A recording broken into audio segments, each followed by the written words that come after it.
All right, here we are for another beautiful lecture, for another wonderful week, week 9, terrorist manifestos. And today we're going to cover, if you look at the study guide, we're going to look at the Unabomber's main message, terrorism and violence, Audrey or Aidan Hale's political message, the manifesto's confidential status. We'll talk about that. Then we're going to look at Naji and Sharia law, and the management of savagery meaning, as well as Naji's state of the power of vexation and exhaustion. And so these are the concepts that you'll be tested on. So let's start with terrorism and violence. An act of terrorism is simply the use of violence on a civilian population to achieve or communicate a political goal. And it's on the civilian population to inspire fear, but also to instill a sense of strength.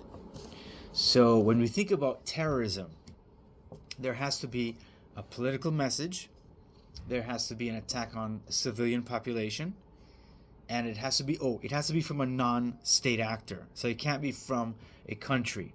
So if let's say a country A bombs civilian population, there's other concepts that you can refer to. So terrorism has a very specific meaning, and that's what we'll explore today.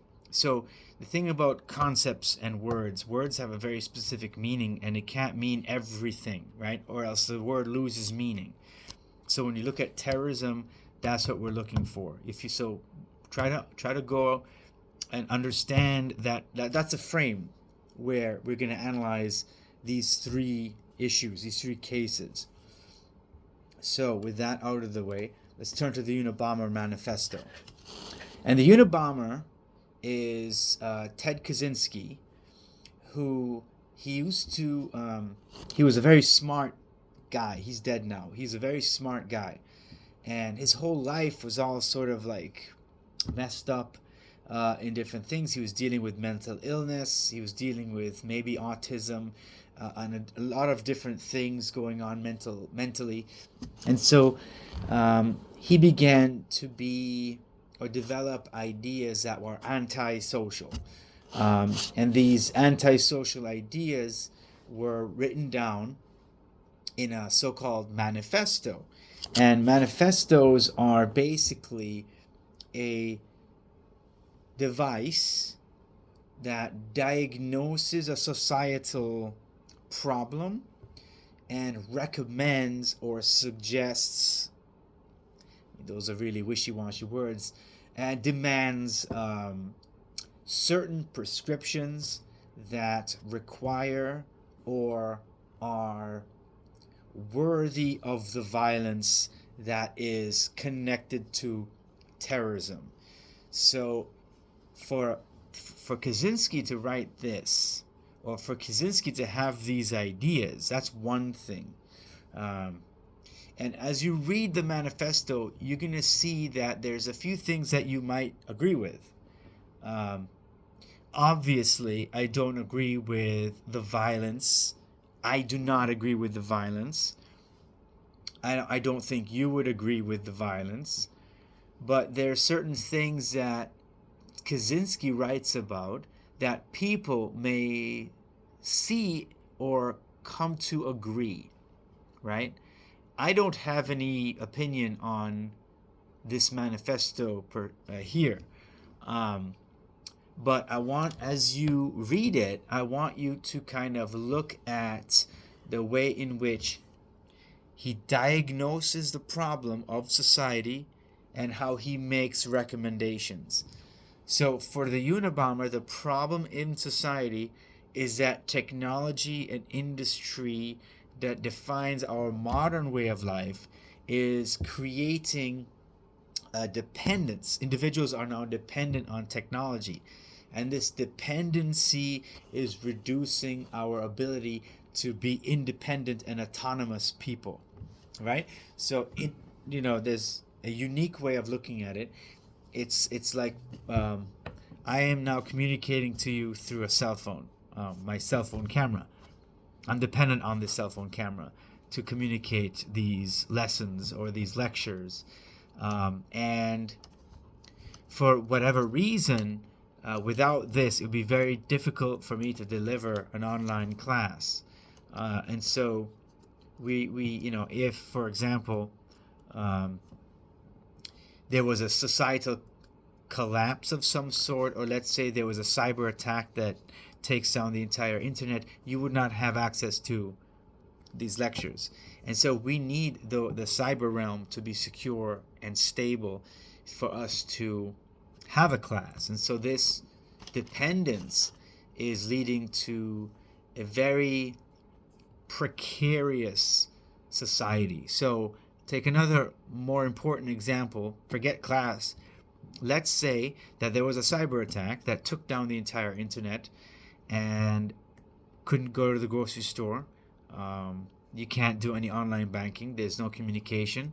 Everybody has cell phones now, so people don't really make phone calls. And maybe you don't even have a phone number. Maybe you don't have a cell phone number. Maybe you rely purely on email or any social media. And this will be very, very difficult for us to move on with life. But it's not simply that, it's the addiction that many people have for the internet, like TikTok, for example. A lot of people just absolutely love TikTok for some reason, and Instagram. But there have been studies that show that people are becoming more and more depressed because of the things that they see on Instagram, comparing the person's life on Instagram, which is a phony life. I mean, for the most part, people who post their entire lives on Instagram are just showing you one aspect of their life. They're not showing you the complete picture of the challenges and the struggles that they may go through. And sometimes, I mean, do you know that there's an entire industry around people taking pictures on Instagram? So there's one I read a report, a news article about how this lady, she she was pretending that she was on a plane, a private plane, but really it was just a studio. And so she was trying to convey like, oh, I'm so rich and wealthy, and you're not as rich as me. And that's that. I mean, that kind of. I mean, if you were an impressionable person, that would hurt. And because you're gonna be comparing your life to theirs, and I mean, that's not. Never ever compare your life to anybody's. And just a little side note: just be happy for what you have and work hard, and that's all you need to do. But this is not a class about that. This is a class about the Unabomber Manifesto and other terrorist manifestos. So with that framework, let's get into it. So the first sentence, and I think this is very important for us to understand the whole reason for the manifesto, is Kaczynski writes, the Unabomber writes, the Industrial Revolution and its consequences have been a disaster for the human race. They have greatly increased the life expectancy of those of us who live in advanced countries, but they have destabilized society, have made life unfulfilling, have subjected human beings to indignities, have led to widespread psychological sufferings, blah, blah, blah. And what he's saying, his recommendation, is that the system needs to collapse. And the system will collapse eventually. But the more that we wait, the more that the collapse will be disastrous. So it's better, as he says in point 3 on the same page, if the system breaks down, the consequences will still be very painful. But the bigger the system grows and the more disastrous the results of its breakdown will be. So if it is to break down, it had best break down sooner rather than later. So Kaczynski says and diagnoses the problem that he sees in the world is that people are addicted to technology, they are reliant of technology, and because of this, it's causing a societal breakdown. It's causing people to suffer. So one of the things that he mentions in his article, in his work, is that in the old days we used to go out and hunt for our food, and that would require work. But once you got that animal and you brought it back to camp, it would create like people would admire you, and people would say, oh, you're such a great hunter, and that would help build your self-esteem, right? So what do we do now? We just go to the grocery store and we just pick up whatever we need to pick up, and then we go back home. That becomes a chore. There's no joy in it, and so forth. So what he's trying to say here, the Unabomber is trying to say, is that life is becoming less fulfilling because of this dependency on technology. But he doesn't just talk about technology. He talks about the psychology of modern leftism. So what he's saying is that leftist ideology depend on the collective. And because of that, you are basically showing that you can't do anything on your own. And so he says leftism, there's a psychological tendency driving modern leftism, and that is this idea that we can't do anything. And this, he calls this the feeling of inferiority. And this feeling of inferiority is characteristic of modern leftism as a whole. So he really goes into detail of what this means, this feeling of inferiority, and how leftists hate the United States, hate America, hate Western civilization, and they love everything that is not. And so they discourage people from being self-reliant or taking the initiative or being optimistic. He says that the left is anti-individualistic and so forth. And he says modern leftist philosophers don't really embolden or help boost the self-esteem of individuals, but rather let them be reliant on the technology and reliant on the collective. He also uses the term over-socialization, which means that we have to do a lot of things. We are basically powerless, and we are dependent upon a greater or a more powerful entity to which we structure our behavior. So a person, he says, a person is said to be well socialized if he believes in and obeys the moral code of his society. And so he says there's too much of that today, and there's too much of it, and it's leading to that sense of powerlessness and defeatism and guilt.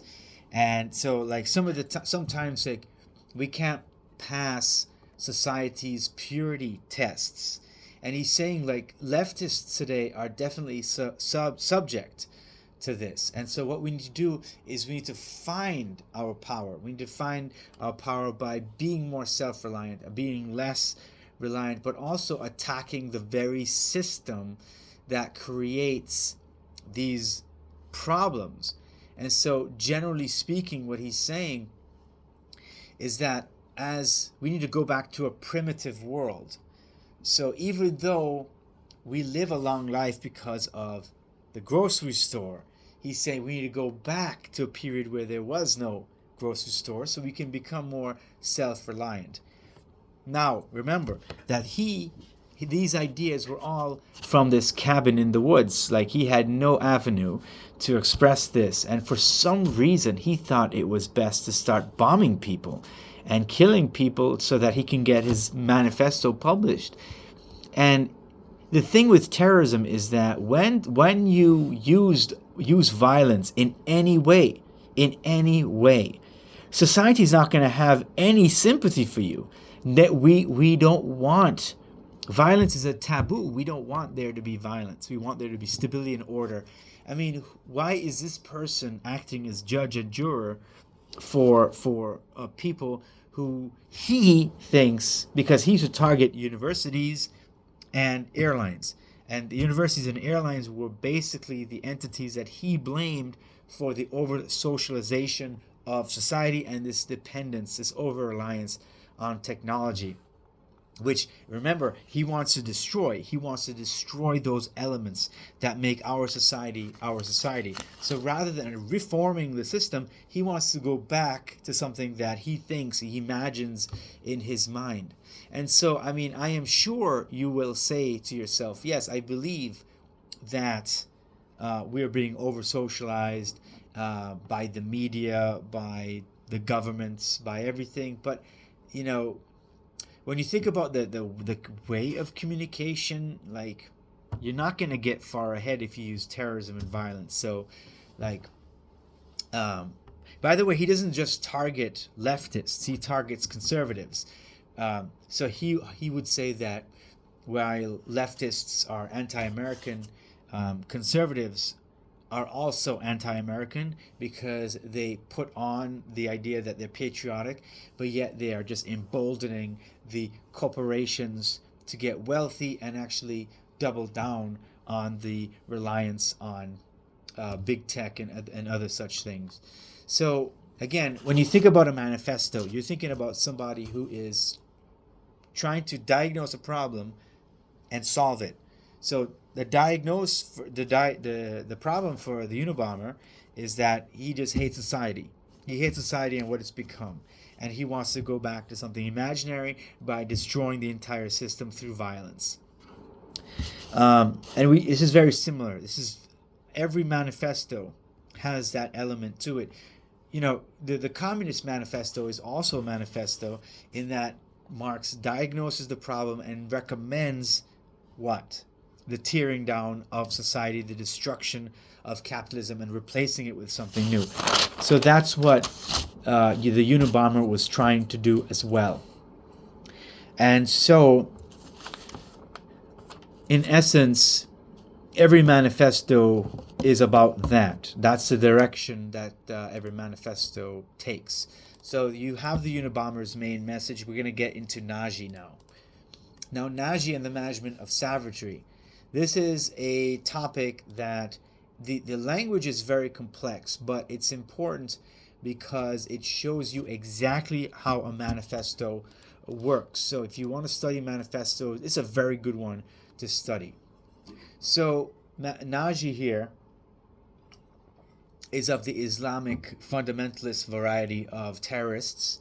So the Unabomber is a terrorist that is more, I would say, environmentalist. This one is an Islamic style, and he's saying that the world is in disarray.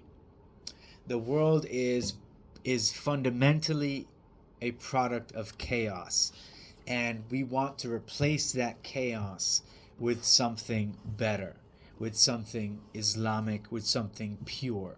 And so the management of savagery is all about managing evil people. It's about trying to figure out ways to reduce the barbarity according to the Islamic understanding of it, and to replace it with something good. And he says that Sharia law is, in and of itself, the best way forward. So Sharia law is an Islamic style constitution you can think of, like the Constitution of the United States. And this Sharia law serves a specific purpose. So it's grounded in Islamic law. It's grounded in the words of the Prophet Muhammad. And it's for a specific purpose. It's like spreading internal security, page 3 and 4, providing food and medicine, securing the region of savagery from invasion of enemies, so establishing justice, protecting the belief system, and so forth. There's a lot of different reasons why Sharia, according to Naji, is the best way forward. And so, how do you administer the savagery? How do you correct the savage and make them go down the right path? Well, you initiate a way in which to socialize people, and that is through Sharia law. And he dwells on this idea of human nature being evil, and they need to be socialized in order to be corrected. And so as you read on, he gives examples throughout history, and as well the contemporary time that he was writing in Afghanistan, Pakistan, and so forth, and trying to see, like, well, people need to behave in a certain way. And so the infidel must be destroyed and replaced by something else. And the modern age has destroyed the Islamic world. And he cites history, the Sykes-Picot Treaty, which kind of divided the Levant, Syria, Jordan, Israel, and France, and created a divided world. And so he draws on political leftism, because political leftism is trying to establish or change the world. So he, on page 10, he directly references the leftist groups of Central and South America. And he's saying that they're achieving results in there. They're trying to destroy the old order and replace it with something new. And so there's a lot of sympathy for that, and that's what they're trying to do. Another thing they're trying to do is to defeat the West and Western power in the Islamic world, to create a caliphate, to establish a state, an Islamic state, not just in one part of the country of the Middle East, but the entire Islamic world. So the creation and the establishment of an Islamic state by which Sharia law would be instrumental. And the way to do it is through stages, and particularly the one that I think would be very important for us to study, because that's what we're studying. We're studying Manifestos. Is that the Naji relies on a certain state. So he calls it stages of the remaining states on page 12. The power of vexation and exhaustion. And so the power of vexation and exhaustion means that there's people who are angry with the system and they want to overthrow it. And so those people are ripe for being recruited to the Islamic Naji's cause. And so Naji says on page 14, when you select countries, you need to have certain parameters, and like look for countries where maybe these ideas can take off. So the first one is that you need places where there's already this established need to separate. So places where there's a weakness. So in Iraq and in Syria, there were places that were trying to separate from the main country. So they're ripe for the picking. There needs to be jihadi Islamic groups already operating in those regions. And because of this, you can start getting weapons in, because the state's already weak. You already have groups that's sympathetic to the Islamic cause, and ultimately you're going to succeed, according to Naji, in those regions. So the primary goals for the power of vexation and exhaustion would be to first exhaust the enemy, right? You exhaust the enemy. You don't let them catch their breath. You always want to have a steady stream of recruits, and you always want to make sure that there is already Islamic separatist groups in that region. And so Naji, he's saying, look, if you want to take over the world, if you want to establish an Islamic caliphate, here's how to do it. And he's saying you have to show that there's evil in the world, and the Sharia law, which people are already sympathetic to because they're Islamic. And so they're going to have that sympathy. When they hear Sharia law, they're going to say, oh, that's something I can get behind. And that is how the Naji sees the possibility of change. And we can apply this across different cases, because it is a way that the Islamic groups recruit. So we're seeing right now that Hamas and Israel, this is December the 19th, 2023, when Gaza, when Hamas launched a terrorist attack on October 7th of this year, 2023, on Israel, Hamas knew that Israel was going to react violently. And it's not that Hamas doesn't care. They want Israel to attack them violently, because the more Israel attacks Gaza, the more Hamas can say, look at what they're doing. Join us, right? And also they're well funded by Iran, and so they have a lot of ability to help people help. I mean, it's basically predatory, but with education, with healthcare, and with some of the motivations. I wrote a book on terrorist recruitment. revenge is a very important motivating force. And so if Israel kills one of your family members, you're probably going to join Hamas to get back at them. You're not going to think Hamas is the problem. And so that's the way it kind of works, that Naji's trying to formulate. So there's Naji, and there's the application of the manifesto. It has relevance. It is enacted. It is a way in which terrorists recruit people. So study that. Study the centrality of these documents, because it will help you to understand the terrorist motivation. And we have to figure out ways to tamper that by killing the leadership, obviously, but also to get Gazans and get people to realize, well, the path to security and stability and happiness is not through Hamas. It's through another way. It's not terrorism, so turn away from terrorism. And it's a very difficult case to make. The last issue, or last manifesto I want to talk about, or lack thereof, is Audrey or Aidan Hale's manifesto. Now, this one, I've been waiting on the manifesto to be released for quite some time now, and it's been a long time waiting. And earlier this year, they released, somebody leaked 3 pages of the so-called manifesto, but it just it's not a manifesto, because if you read those 3 pages, it doesn't read like a manifesto. We know what manifestos read like. We've read 2 for this class. So Hale's manifesto is not a manifesto. Now, why hasn't it been released in full? It's probably the court system that's blocking that release. And so we don't know if the violence that Hale committed was indeed an act of terrorism. We just don't have the information. We don't have enough to make that case. So as you analyze the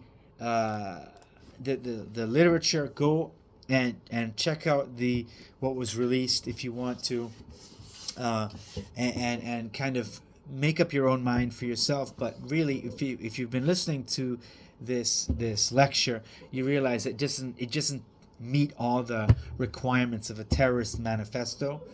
Terrorism being violence for the sake of communicating a political message, establishing fear in a civilian population to do so. From this perspective, we don't know enough to say that Hale's manifesto is an act of terror. We just don't know. We don't know if it's a manifesto. We have to wait and see. I hope this was an informative lecture. I hope you enjoyed it. I certainly enjoyed giving it. This is my second time. It's relatively new because the first time I taught the class, I didn't get a chance to get into terrorist manifestos, but I'm glad that I did. But thank you very much for your attention, and look out for the next one.